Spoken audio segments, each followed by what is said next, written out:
Hello everyone, welcome to Tesla teaching. आज हम एक नया वीडियो लेके आए हैं। অসমীয়া মিডিয়ামৰ কাৰণে এটা নতুন ভিডিঅ' লৈ আহিছো। ভিডিঅ'টো কিহৰ বিষয়ে আছে? মেচেলছন আৰু ষ্টালৰ পৰীক্ষা। সো মেচেলছন আৰু ষ্টালে পৰীক্ষা কৰিছিল, সেই পৰীক্ষাটোৰ বিষয়ে আজি আমি ডিসকাস কৰিব ওলাইছো। ওকে, এতিয়া মেচেলছন আৰু ষ্টালে কিহৰ বিষয়ে পৰীক্ষা কৰিছিলে? তেওঁলোকে পৰীক্ষা কৰিছিলে ডিএনএৰ এটা প্ৰক্ৰিয়া, যি প্ৰক্ৰিয়াটোৰ নাম হ'ল অনুকৃত্যায়ন।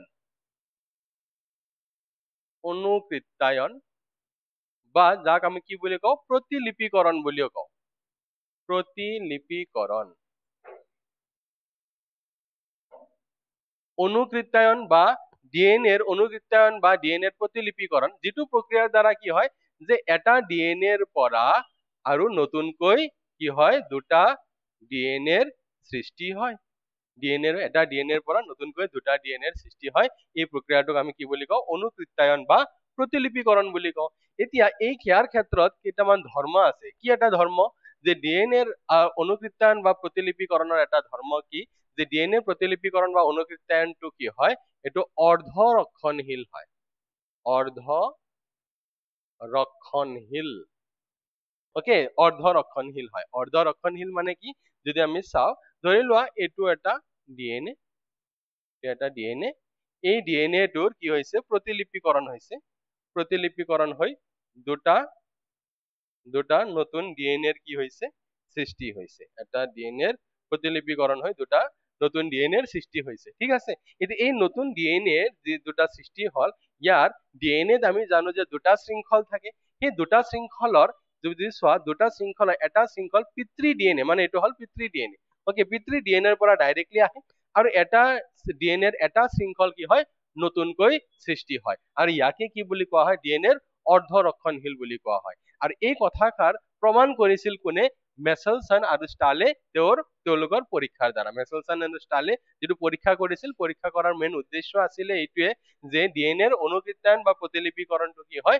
অৰ্ধ ৰক্ষণশীল হয়, তাক প্ৰমাণ কৰিব লাগে। ঠিক আছে, এতিয়া আমি সেই পৰীক্ষাটো কেনেকে কৰিছিল আমি আজি এইটো ভিডিঅ'ত আমি ডিসকাস কৰিম। ওকে, সো আমি ডিসকাস কৰিব ওলাইছো এতিয়া এই পৰীক্ষাটো, যিটোৰ দ্বাৰা আমি প্ৰুভ হ'ব যে ডিএনএৰ অনুকৃত্যায়ন বা প্ৰতিলিপিকৰণ কি হয়?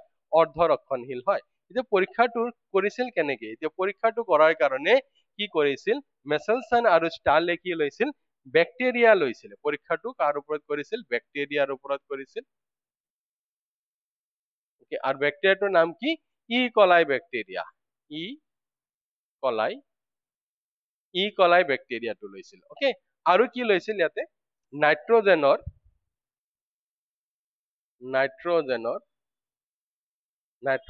সমস্থানিক লৈছিলে। নাইট্ৰজেনৰ সমস্থানিক লৈছিলে। সমস্থানিক কি হয়? সমস্থানিক আছিলে যে দুটাক আমি সমস্থানিক বুলি কওঁ যেতিয়া সেই দুয়োটাৰ কি হ'ব? পাৰমাণৱিক সংখ্যা একে কিন্তু ভৰ বেলেগ বেলেগ, তাক আমি সমস্থানিক বুলি কোৱা হয়। যে নাইট্ৰজেনৰ সমস্থানিক দুটা আছে, এটা হ'ল N14 আৰু এটা হ'ল N15। ইয়াৰে N14 টো কি হয়? পাতল হয়, আৰু N15 টো কি হয়? গধুৰ হয়। সো গধুৰ N15 আৰু পাতল N14, এই দুটা হ'ল নাইট্ৰজেনৰ সমস্থানিক। এই দুটা সমস্থানিক লৈ ই কলাই বেক্টেৰিয়াৰ ওপৰত পৰীক্ষা কৰিছিল। পৰীক্ষা কৰি এই ডিটেইলছত আমি এই পৰীক্ষাটোৰ দ্বাৰা আমি গম পাম। ওকে, এতিয়া কথা হ'ল যে নাইট্ৰজেনে কিয় লৈছিলে? নাইট্ৰজেনটো লোৱাৰ কাৰণ হ'ল কি? আমি জানো যে নাইট্ৰজেন ক'ত থাকে? ডিএনএত থাকে, বা ডিএনএৰ এটা উপাদান আছে, কি হয়? নাইট্ৰজেন হয়। সেইকাৰণে কি কৰিছে? নাইট্ৰজেনটো লৈছিলে পৰীক্ষাটো কৰাৰ কাৰণে। ওকে, এতিয়া আমি চাওঁ পৰীক্ষাটো কেনেদৰে কৰিছিলে। আমি যদি চাওঁ, সো ই কলাই বেক্টেৰিয়া আৰু নাইট্ৰজেনৰ সমস্থানিক লৈ পৰীক্ষাটো কৰিব। সো পৰীক্ষাটোৰ পোন প্ৰথমতে কি কৰিছিলে?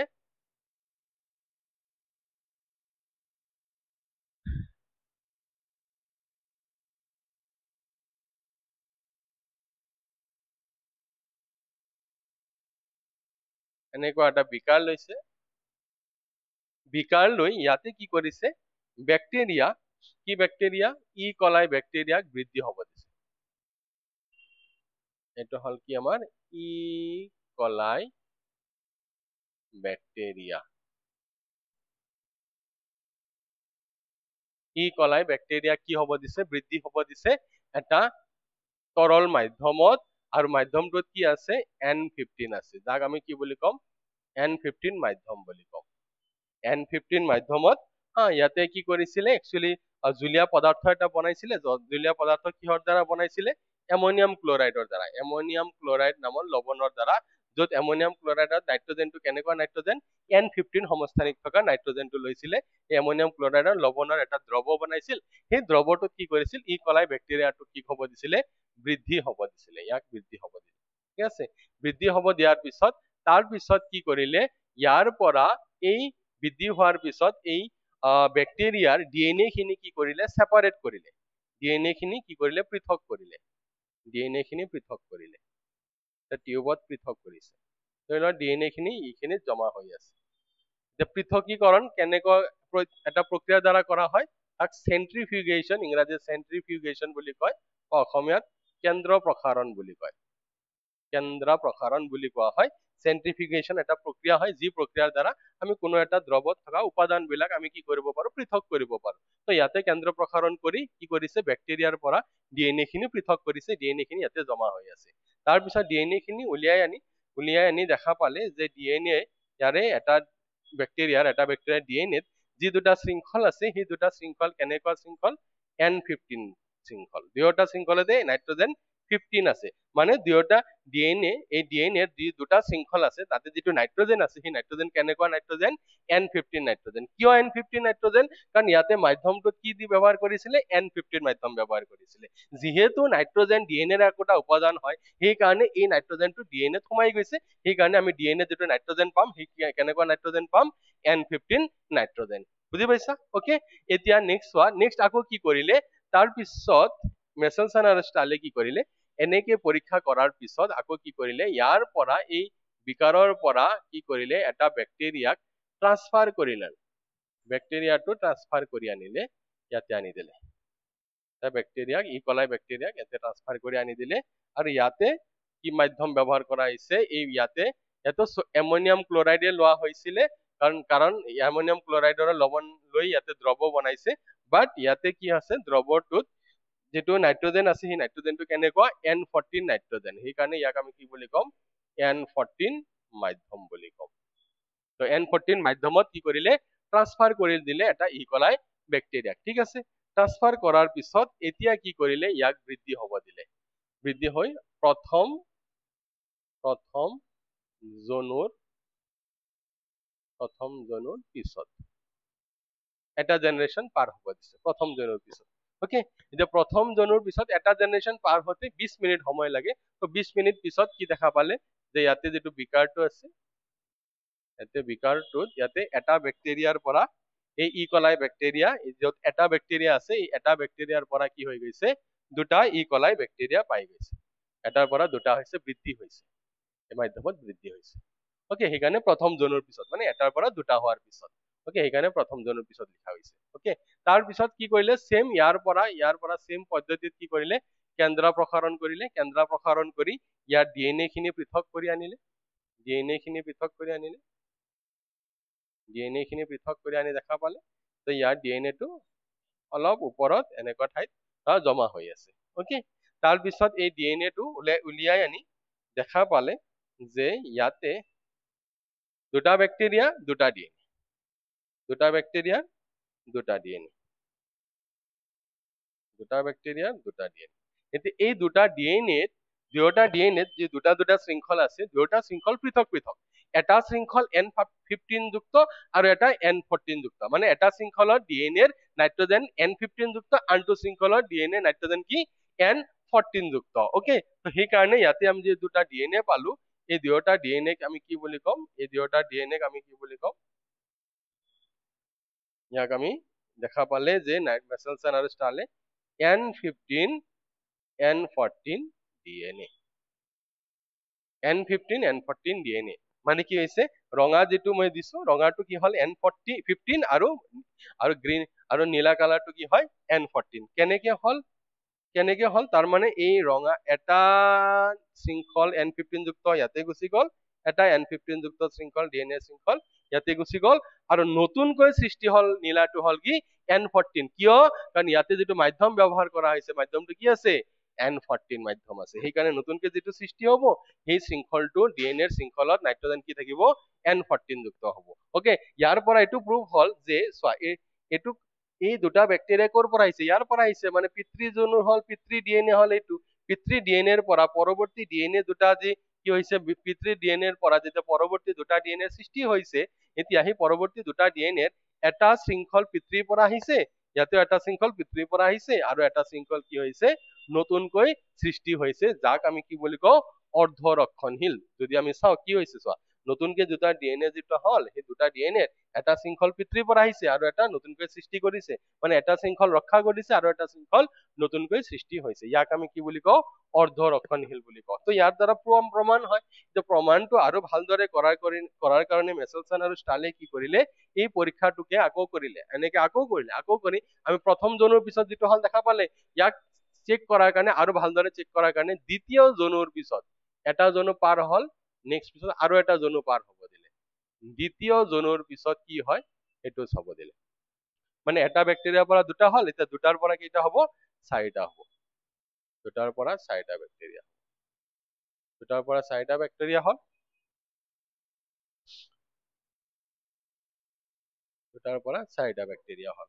ওকে, আৰু ইয়াতে যেটো মাধ্যম ব্যৱহাৰ কৰা হৈছে, কেনেকুৱা মাধ্যম, N14 মাধ্যম। এইটো মাধ্যমটো কি হয়, N14 মাধ্যম।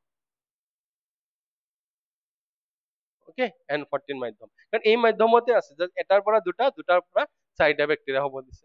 এতিয়া এই চাৰিটা বেক্টেৰিয়া ডিএনএ খিনি পৃথক কৰিলে, এই চাৰিটা বেক্টেৰিয়া ডিএনএ খিনি পৃথক কৰিলে, দেখা গল যে কি কেনেকে প্ৰক্ৰিয়াৰ দ্বাৰা পৃথক কৰিছে, কেন্দ্ৰ প্ৰসাৰণৰ দ্বাৰা। পৃথক কৰাৰ পিছত ডিএনএ খিনি দেখা গল যে দুটা লেয়াৰত কি হৈছে, ভাগ হৈ আছে। তাৰপিছত ডিএনএ খিনি উলিয়াই আনিলে, ডিএনএ খিনি উলিয়াই আনি দেখা পালে তাতে আমি কি দেখা পালো, তাতে তেওঁলোকে দেখা পালে যে দুটা ডিএনএ N15 N14 যুক্ত আৰু দুটা ডিএনএ কেৱল N14 যুক্ত, দুটা ডিএনএ N15 N14 যুক্ত আৰু দুটা ডিএনএ কেৱল N14 যুক্ত। তাৰমানে এইটো হল আমাৰ কি, N15 N14 ডিএনএ বুলি কম,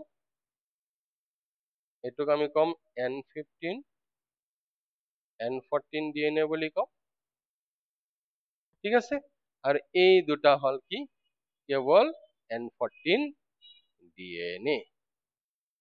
কেনেকৈ আহিল, তুমি যদি চোৱা, এই চাৰিটাৰ কাৰণে পিতৃ ডিএনএ কি, এই দুটা যদি পিতৃ ডিএনএ হয়, তেতিয়াহলে আমি যদি চাওঁ, এই পিতৃ ডিএনএ চোৱা, ৰঙাটো কি আছিলে, N15 ডিএনএটো গৈছে, আৰু নতুনকৈ সৃষ্টি হৈছে কি, N14, কাৰণ ইয়াতে মাধ্যম কি ব্যৱহাৰ কৰা হৈছে, N14 মাধ্যম, মানে গোটেই নতুনকৈ কি সৃষ্টি হব, ডিএনএটো সৃষ্টি হব N14 যুক্ত। ওকে, ঠিক তেনেকুৱা চোৱা, ইয়াৰ পৰা N15 ইয়াতে গুচি গল আৰু এটা নতুনকৈ সৃষ্টি হল N14, সেইকাৰণে এই দুটা ডিএনএত আমি N15 N14 দুয়োটা ডিএনএ পাওঁ।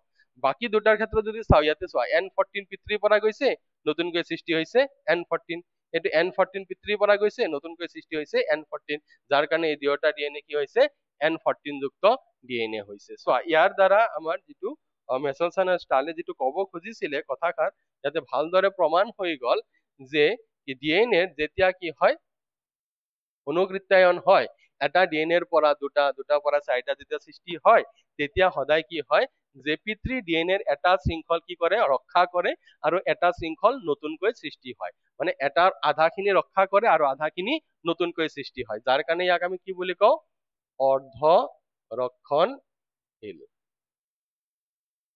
বুজি পাইছা? তো ইয়াত তুমি যদি চোৱা, এই পিতৃ ডিএনএ এইটো আছিলে N15 যুক্ত, দুয়োটা শৃংখল N15 আছিল, তাৰ পৰা সন্তান মানে ইয়াৰ অনুকৃত্যায়ন হৈ দুটা ডিএনএ হল, N14 যুক্ত এটা আহি গল, আৰু এটা N14, কাৰণ মাধ্যম কি ব্যৱহাৰ কৰিছো আমি, N14। নেক্সট ইয়াৰ পিছত ক্ষেত্ৰত যদি চাওঁ, এই দুটাৰ পৰা যেতিয়া চাৰিটা হব, তেতিয়া কি হল, পিতৃৰ পৰা এটা শৃংখল গৈছে আৰু এটা শৃংখল নতুনকৈ সৃষ্টি কৰিছে, মানে পিতৃ ডিএনএৰ এটা শৃংখল ৰক্ষা হয় আৰু এটা শৃংখল নতুনকৈ সৃষ্টি হয়, ইয়াকে কি বুলি কোৱা হয়, অৰ্ধৰক্ষণশীল। ডিএনএৰ অনুকৃত্যায়ন প্ৰক্ৰিয়াটো অৰ্ধৰক্ষণশীল বুলি কোৱা হয়, আৰু যিটো এই প্ৰক্ৰিয়াৰ দ্বাৰা কি হল, প্ৰমাণিত হল। ঠিক আছে, আই থিংক তোমালোকে বুজি পাইছা, এই পৰীক্ষাটো বহুতে ইম্পৰ্টেন্ট হয়, আমাৰ ফাইনেল পৰীক্ষাত প্ৰায় আহি থাকে, যদি এইটো কুৱেশ্যন যদি আহে, তেতিয়াহলে 5 নম্বৰৰ এইটো কি হব, কুৱেশ্যন হব, 5 মাৰ্কৰ কাৰণে আহিব, তেতিয়া তোমালোকে এইখিনি বস্তু পইণ্ট আকাৰে যদি লিখি লোৱা, নিশ্চয় তোমালোকে ফুল মাৰ্কস পাই যাবা। ওকে, আই থিংক এইখিনিত মই ভালদৰে তোমালোকক বুজাব পাৰিছো। তো আমাৰ ভিডিঅ'বিলাক কেনেকুৱা লাগি আছে নিশ্চয় কমেণ্টত জনাবা। কমেণ্ট কৰিলে মোৰ ভাল লাগিব, তোমালোকৰ কমেণ্ট মই ৰিপ্লাই দিবলৈ চেষ্টা কৰিম। আৰু লগতে এনেকুৱা ভিডিঅ' ৰেগুলাৰ আহি থাকিব, আমাৰ লগত আপডেট হৈ থাকিবা। অ'কে, তো আজিৰ ভিডিঅ'ত এইখিনিতে শেষ কৰিলো।